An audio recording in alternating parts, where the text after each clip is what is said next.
नमस्कार मंडळी, जय शिवराय. मी पत्रकार मंगेश आपलं स्वागत करतो.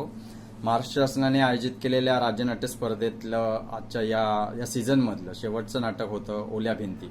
आणि ओल्या भिंती या नाटकातली अभिनेत्री प्रिया आपल्यासोबत आहे. प्रिया, आपलं स्वागत आहे मुलाखतीमध्ये. काय नेमका रोल होता, काय सांगाल? सर्वप्रथम तुमचं ओरिजिनल नाव पण सांगा आणि रोल कसा एन्जॉय केला, रोलमध्ये काय नेमकं होतं तुमच्या? नमस्कार, मी दीपाली राणे. माझ्या भूमिकेचं नाव होतं प्रिया.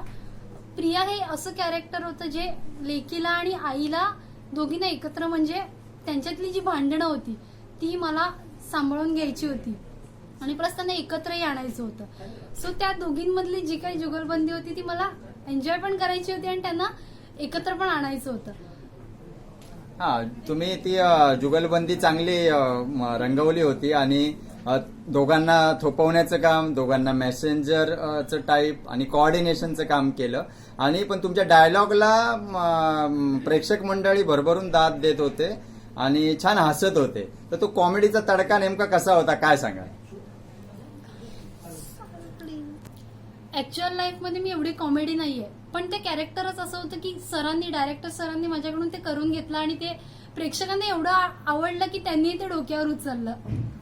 आपल्या हौशी नाट्य प्रवासाला खूप खूप शुभेच्छा आम्ही देतो. आमच्याशी संवाद साधला त्याबद्दल धन्यवाद. थँक्यू.